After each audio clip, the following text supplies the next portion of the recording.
I want to make just a few statements about the building project and the work here, which I know those of you particularly who are visiting will be interested in hearing.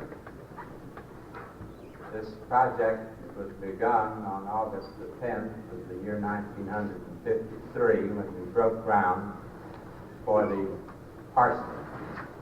Mr. Clifford Bending and I doing the breaking. And we met down here in the briar patch. And in fact, the first fruit of this mission came in July when we arrived here, and I came down and picked a half-gallon of blackberries here on the lot. Wild blackberries, I might say. We constructed the house and occupied it for our church purposes on November 29th of 1953. There were 26 people present for the Sunday school service that morning, some of them being visitors from other churches whom we knew would not be back. Our Sunday school attendance now is right at 100. Our first reception of members came some months later, and we received 7 people into church. We now have 48, and there are a number that are considering uniting with our church at Easter. I think we will double our membership again this year by conference time, and probably maybe a little better than that.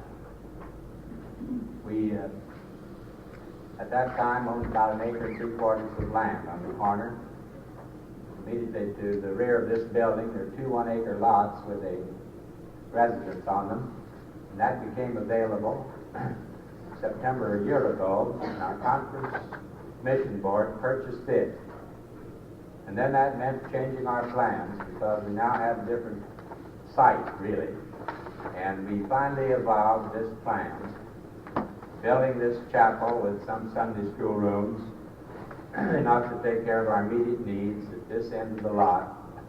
And if you noticed on your way in, we have a rather raw-looking concrete block wall out there, and that's for a purpose, because that's where we intend to grow. That's the precious growing edge of the building. And the plan is to continue this hall right on up toward the Sims Road to your north, with Sunday school rooms until we get to the corner, and then we will build a rather large narthex, which will serve the educational building, the church that we hope to build, and the social hall we hope to build. Be one main entrance, and you can go from any part of the building to another part without any trouble, without disturbing anything that might be going on, and it would be theoretically possible to have a wedding going on in this chapel, classes going on in the educational part of the building, a service going on in the church, and a basketball game going on in the social hall eventually, and they wouldn't interfere with each other. That's the plan. Because we hope to build the church in at a 45-degree angle and run the social hall down along the City Road. That's about $500,000 in the future. Somewhere along that line, anyway. But we do have a very wonderful location, and the foresight of our Conference Board of Trustees and the Board of Missions has made it possible. It's a little bit like the old story. People ask me, what does it take to be a home missionary? It's like the fellow, do you have to be crazy to do your job? And you don't have to be crazy to be a home mission pastor, but it does help. But it is a wonderful experience, and I feel that we're over the hump here because we now have this lovely building which you folks and others like you made possible, and which our own congregation has assumed $20,000 of the debt, which is a rather large debt for a membership of 40 people. But we're handling it very nicely, without any drives, without any dinners, without any sales of various products or anything else. We're handling it by Christian stewardship, which is the only way that a church debt really can be handled properly. Well, I'm not going to preach that sermon. One man said to me, you have no kitchen. I said, no, but we have Sunday school rooms, because I believe that the work of the church is the education of the children, among other things, rather than serving dinners for profit. But then that's again, I'm not going to that sermon this morning. Now, what I want to say about the building on behalf of our contractors Mr. Clifford Benzing and his brother, Mr. Gordon Benzing, who are the A. Benzing and Sons Contracting Company, constructed our house for us at cost. They have constructed this church, I don't know, maybe less than cost before you get paid. They worked with us in every way to give us the very best that they could at the very least of money. They worked with the subcontractors and with the architect and with me and did everything they could to make this as good a building as it could be. And frankly, just to let it out at the regular contract price, I don't think we'd have gotten it under $60,000. And we were getting it for $45,000 or maybe a little less.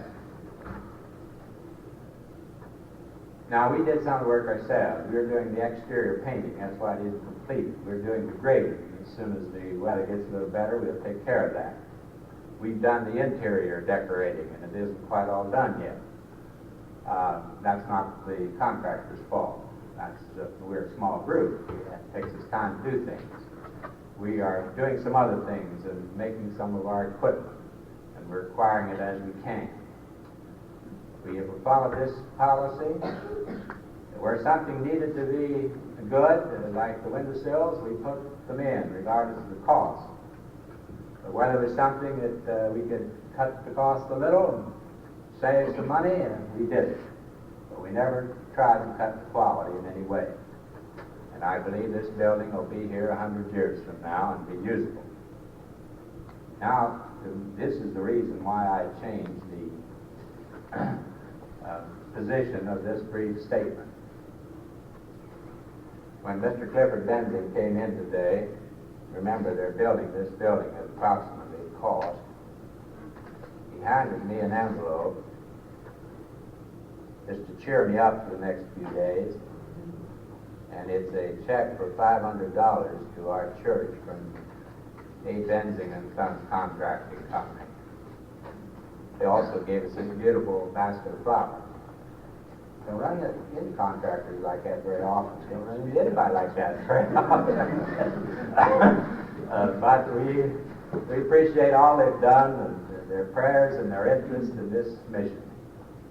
Now, I could say a lot of fine words about our congregation. They're a very humble, sincere, stable, dependable group of people. They don't make much noise. They don't have much pious talk. But they're always here on the job. Some unpleasantness comes along, they face it as a Christian, take it in their stride, work out the details. You can't get congregations like that very often, Bishop. You don't have too many of them. They're a real blessing. Having had some of the other variety, I know. And we're very happy here.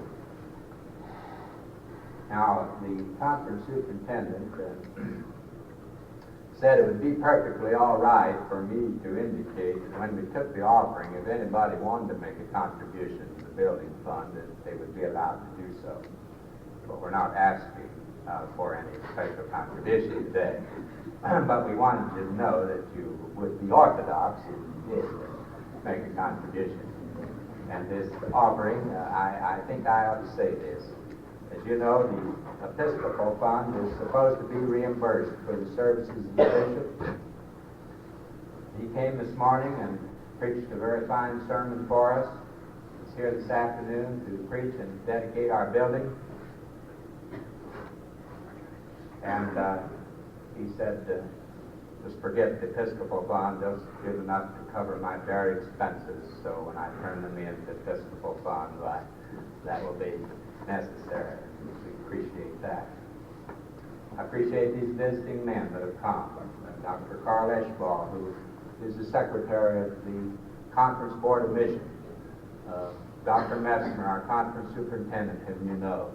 His brother Charles, who's the director of Christian education for our conference, in charge of Camp Miami. And Dr. John Clippinger, who got out of another engagement this afternoon to come out.